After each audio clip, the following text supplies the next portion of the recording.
কাসিরের বর্ণনা অনুযায়ী সৈয়দনা ইসহাক আলাইহিসসালামের দুইজন যমজ পুত্র ছিল। একজন হচ্ছেন ইয়াকুব আলাইহিসসালাম, আরেকজন হচ্ছেন ঈস। সৈয়দনা আইয়ুব আলাইহিসসালাম এই ঈসের বংশধর। তিনি ছিলেন ইসহাক আলাইহিসসালামের ছেলে, ঈসের নাতির ছেলে বা প্রপৌত্র। ফিলিস্তিনের দক্ষিণ সীমান্তের হুরান এলাকায় সৈয়দনা আইয়ুব আলাইহিসসালামের জন্ম। সৈয়দনা আইয়ুব আলাইহিসসালামের দাওয়াতি অভিযাত্রা বা উনি কোন উম্মতের কাছে প্রেরিত হয়েছেন তাদের বর্ণনা, তারা কি অ্যাকসেপ্ট করেছিল নাকি বিরোধিতা করেছিল, বা তাদের উপর কোনো শাস্তি এসেছিল কিনা, কোনো মুআজিজা, এর কোনো কিছুই কোরআনে কিন্তু বর্ণিত হয়নি। কোরআনে যে বর্ণনাটি এসেছে কেবলমাত্র দুটি সূরায় সৈয়দনা আইয়ুব আলাইহিসসালামের ব্যাপারে আমরা জানতে পারি, যেখানে আল্লাহ তাআলা বলেছেন যে আইয়ুব আলাইহিসসালামকে আল্লাহ তাআলা কঠিন পরীক্ষায় ফেলেছিলেন।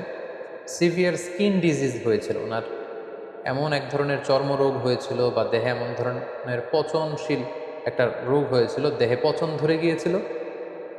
ফলে ওনার আশেপাশের লোকজন ওনাকে ছেড়ে অনেক দূরে চলে গিয়েছিল। উনি স্বাস্থ্যগতভাবে অনেক বেশি কষ্ট পেয়েছিলেন এই অসুস্থতায়, এই রোগে। কেউ কেউ এটাকে কুষ্ঠরোগ বলেছেন, কেউ এটাকে চর্মরোগ বলেছেন। এটা দিয়ে আল্লাহ তাআলা সাইয়েদনা আইয়ুব আলাইহিসসালামকে দীর্ঘদিন তিনি পরীক্ষা নিয়েছিলেন। পাশাপাশি ওনার অনেক সম্পদ ছিল, এই সম্পদগুলো ধ্বংস হয়ে গিয়েছিল। ওনার ছেলেমেয়েরা ইন্তেকাল করেছিল। এরকম একটি ভয়ঙ্করতম পরীক্ষার মধ্য দিয়ে তিনি জীবন কাটিয়েছেন এবং ধৈর্যের পরাকাষ্ঠা দেখিয়ে আল্লাহ তাআলার কাছে সম্মানিত হয়েছিলেন। তিনি এতটাই ধৈর্যের উৎকৃষ্ট নমুনা স্থাপন করতে পেরেছিলেন যে আল্লাহ তাআলা ওনাকে সবের বলে আখ্যা দিয়েছেন, অর্থাৎ ধৈর্যশীল এবং নে'মাল আবদ বা অতি উত্তম বান্দা, সুন্দর বান্দা বলে সূরা সদে আল্লাহ তাআলা উল্লেখ করেছিলেন। আমরা যদি সরাসরি কালামুল্লাহ মাজিদের দিকে তাকাই তাহলে দেখব যে সূরাতুল আম্বিয়া এবং সূরাতুস সদ, এই দুইটি আয়াতে আল্লাহ তাআলা আইয়ুব আলাইহিসসালামের ব্যাপারে আলোচনা করেছেন। সূরাতুল আম্বিয়াতে আল্লাহ তাআলা বলছেন, ওয়া আইয়ুবা ইয নাদা রাব্বাহু আন্নী মাসসানিয়াদ দুররু ওয়া আনতা আরহামুর রাহিমিন। অর্থাৎ হে নবী, স্মরণ করুন আমার প্রিয় বান্দা আইয়ুব আলাইহিসসালামের কথা, যখন তিনি তার রবকে ডেকেছিলেন, মানে আল্লাহ তাআলাকে ডেকে আইয়ুব আলাইহিসসালাম বলেছিলেন যে আন্নী মাসসানিয়াদ দুররু, হে আল্লাহ, আমাকে রোগ পেয়ে বসেছে, কষ্ট পেয়ে বসেছে, আমি রোগাক্রান্ত, আমি জরাগ্রস্ত, আমি রোগাগ্রস্ত। ওয়া আনতা আরহামুর রাহিমিন, আল্লাহ আপনি তো মেহেরবান, আপনি তো দয়াময়, আপনি সব দয়াময়ের চাইতে বড় দয়াময়। দেখেন, এত দীর্ঘদিন আইয়ুব আলাইহিসসালাম প্রায় ১৩ বছর এই সিভিয়ার স্কিন ডিজিজ বা চর্মরোগে আক্রান্ত হয়েও তিনি আল্লাহকে বলেন যে আল্লাহ আপনি আমাকে রোগ নিরাময় করে দেন, আপনি আমাকে শিফা দেন, আপনি আমাকে সুস্থ করে দেন। এটা বলেননি, এটা ওনার একটা অ্যাটিটিউড। আমরা যদি রোগাক্রান্ত হই, শিফা চাওয়া, সুস্থ হওয়ার জন্য দোয়া করা, এটা জায়েজ আছে। শুধু জায়েজই নয়, এটি সুন্নাহ। রাসূল সাল্লাল্লাহু আলাইহি ওয়াসাল্লাম নিজেও শিফার জন্য দোয়া করতেন। কিন্তু সাইয়্যিদুনা আইয়ুব আলাইহিসসালাম এক্ষেত্রে ব্যতিক্রম। তিনি আল্লাহ তাআলার কাছে দোয়া করেন যে আল্লাহ আমাকে সুস্থ করে দেন। তিনি কি বলেছেন? তিনি বলেছেন আন্নী মাসসানিয়াদ দুর, হে আল্লাহ আমার কষ্ট হচ্ছে, আল্লাহ আমাকে রোগ পেয়ে বসেছে, আমি রোগাক্রান্ত, আর আপনি তো মেহেরবান। এতটুকু বলেছেন। কারণ ওনার অ্যাটিটিউডটা হচ্ছে এরকম, রোগ দিয়েছেন আল্লাহ, আমি যে কষ্ট পাচ্ছি এটাও দেখছেন আল্লাহ। সো আল্লাহ যদি রোগ দিয়ে খুশি, আমি রোগ পেয়ে খুশি। তাই এই রোগ আমার থেকে উঠিয়ে নেন, এটা আমি বলতে পারবো না। আমাকে শিফা দেন, এই রোগ আমার থেকে দূর করেন, আমি এটা বলতে চাই না।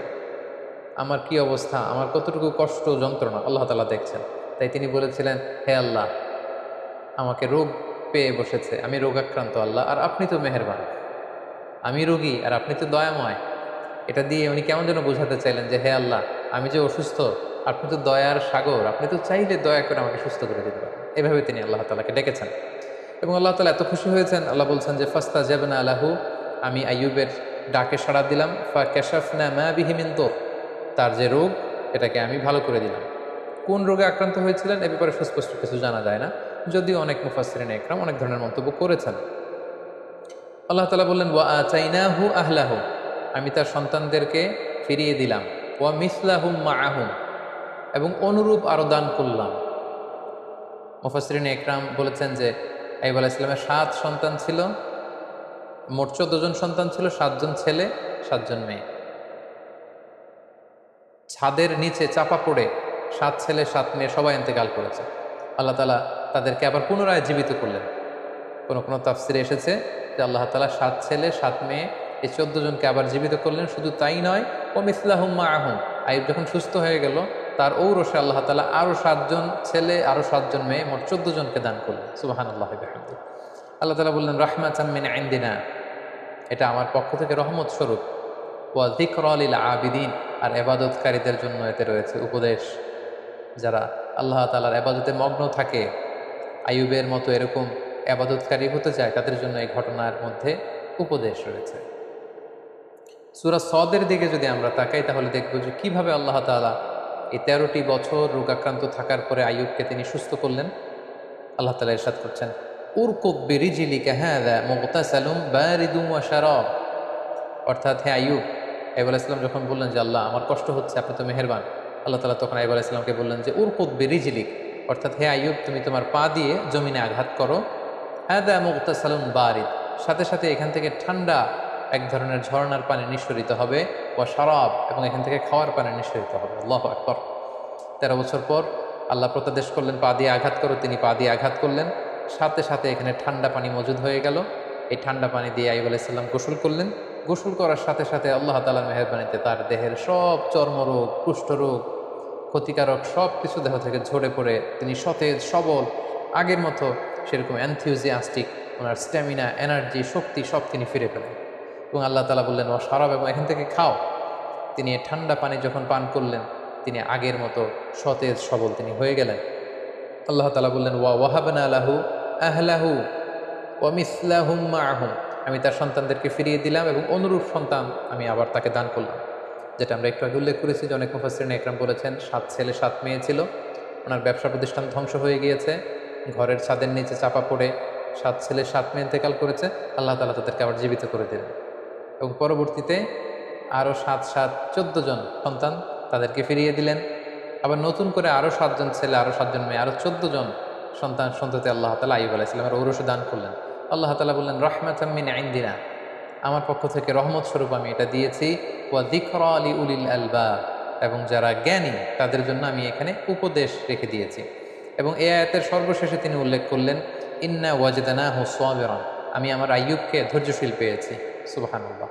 আল্লাহ তাআলার পক্ষ থেকে এরকম একটি সার্টিফাই করা, এরকম উপাধি দেয়া যে আমি আমার আইয়ুবকে সবের পেয়েছি, ধৈর্যশীল বান্দা পেয়েছি।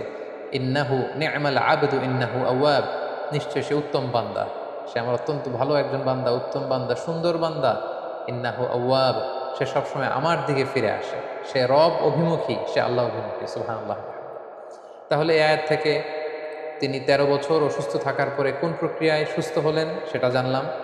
পায়ের আঘাতে আল্লাহ তাআলা ঝর্ণার ব্যবস্থা করলেন বা কুয়ার ব্যবস্থা করলেন, সেই পানি দিয়ে গোসল করলেন, তিনি পান করলেন, আল্লাহ তাআলা তাকে সুস্থ করে দিলেন, ওনার সম্পদ ফিরিয়ে দিলেন, সন্তান ফিরিয়ে দিলেন, এবং তাকে আল্লাহ তাআলা ধৈর্যশীল এবং উত্তম বান্দা বলে ঘোষণা করলেন।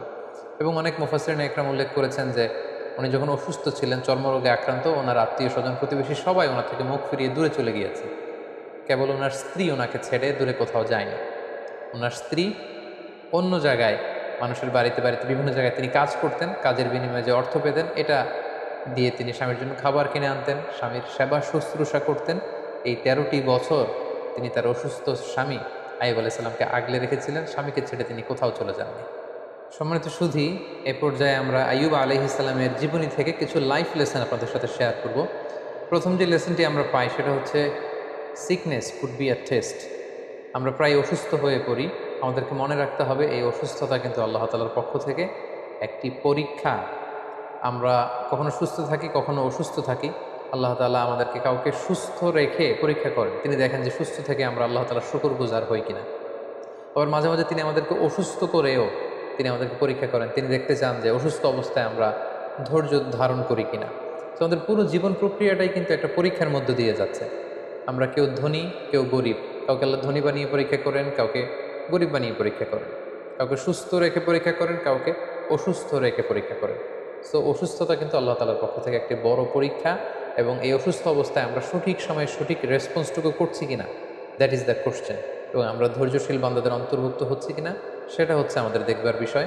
আমরা যারা অসুস্থ থাকি, আমরা আসলে কতটুকু অসুস্থতা ভোগ করছি। কেউ আমরা 2 মাস, 3 মাস, 4 মাস অসুস্থ থেকে অনেক সময় বলি যে আমার থেকে অসুস্থতা যাচ্ছে না, আল্লাহ তাআলা কি আমাকে দেখেন না, তিনি কি আমাকে সুস্থ করবেন না?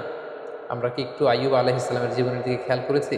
তিনি টানা 13টি বছর অসুস্থ থাকার পরেও আল্লাহ তাআলাকে বলেননি আল্লাহ যে আমাকে সুস্থ করে দেন। যদিও সুস্থ করে দেন বলা জায়েজ, কিন্তু তিনি বলেছেন যে আল্লাহ আপনি তো মেহেরবান। সো আমরা অসুস্থ অবস্থায় যেন ধৈর্য ধারণ করতে পারি, আল্লাহ তাআলার উপর আস্থা এবং বিশ্বাস যেন আমরা অটুট রাখতে পারি, সেটা হচ্ছে আইয়ুব আলাইহিস সালামের জীবনী থেকে আমাদের জন্য প্রথম শিক্ষা। দ্বিতীয় যে শিক্ষাটি আমরা পাই সেটি হচ্ছে বড় পরীক্ষায় বড় পুরস্কার লাভ হয়। আল্লাহর হাবিব সাল্লাল্লাহু আলাইহি ওয়াসাল্লাম ইরশাদ করেছেন, ইন্না ইযামাল জাযাই মা ইযামিল বালা। অর্থাৎ পরীক্ষা যদি বড় হয় সেটার পুরস্কারও হতে হয় বড়। আমরা যদি আইয়ুব আলাইহিস সালামের জীবনের দিকে দেখি যে তিনি কত বড় পরীক্ষা দিয়েছেন। আমরা 1 মাস 2 মাস অসুস্থ থাকলেই বলি যে আল্লাহ তাআলা কি আমাকে দেখে না আমি কতটা অসুস্থ, তিনি কি আমাকে সুস্থ করবেন না? কিন্তু আইয়ুব আলাইহিস সালাম টানা 13 বছর তিনি অসুস্থ ছিলেন। এটার কারণে তার পুরস্কারটাও ঠিক সেই রকম বড়। তার সন্তানকে আল্লাহ তাআলা নিয়ে গিয়েছিলেন, তার সম্পদ শেষ হয়ে গিয়েছিল, আল্লাহ তাআলা সম্পদ ফিরিয়ে দিলেন। তিনি অসুস্থ হয়েছিলেন, চর্মরোগে আক্রান্ত ছিলেন, তিনি একেবারে সতেজ হয়ে গেলেন, শক্তিশালী হয়ে উঠলেন। যে সন্তানগুলো ইন্তেকাল করেছিল আল্লাহ জীবিত করে দিলেন, নতুন সেই পরিমাণের সন্তান সন্ততি আল্লাহ তাআলা তার ঔরসে দান করলেন। এই যে অভাবনীয় নাজ নেয়ামত আল্লাহ তাআলা কেন দিয়েছেন? কারণ তার পরীক্ষাটা ছিল অত্যন্ত ভয়ঙ্কর। পরীক্ষা যদি বড় হয় তার পুরস্কারও বড়। এবং নবীদের জীবনে যদি আমরা খেয়াল করি তাহলে দেখব যে নবীদেরকে আল্লাহ তাআলা অনেক বড় বড় পরীক্ষা নিয়েছেন। আল্লাহর হাবিব সাল্লাল্লাহু আলাইহি ওয়াসাল্লাম বলেছেন যে আশাদ্দুন নাসি বালাআন আল আম্বিয়া। মানুষদের মধ্যে থেকে আল্লাহ তাআলা সবচেয়ে বেশি বালা মুসিবতে ফেলেছেন নবীদেরকে। সুম্মাল আমসাল ফাল আমসাল, এরপরে নবীদের পরবর্তীতে যাদের অবস্থান তাদেরকে। এবং ফাইয়ুবতালা রজুলু আলা হাসাবি দীনি, ব্যক্তির দিনদারি অনুসারে তাকে আল্লাহ তাআলা পরীক্ষা নিয়ে থাকেন। যে যত আল্লাহওয়ালা তার জীবনে পরীক্ষা তত বেশি। সো আপনি যদি খুব বেশি পরীক্ষার সম্মুখীন হন, জীবনে যদি আপনার খুব বেশি স্ট্রাগল করতে হয়, আপস অ্যান্ড ডাউনস থাকে, বারবার অসুস্থ হয়ে পড়েন, তার মানে এই না যে আল্লাহ তাআলা আপনাকে পছন্দ করছেন না, বরং আল্লাহ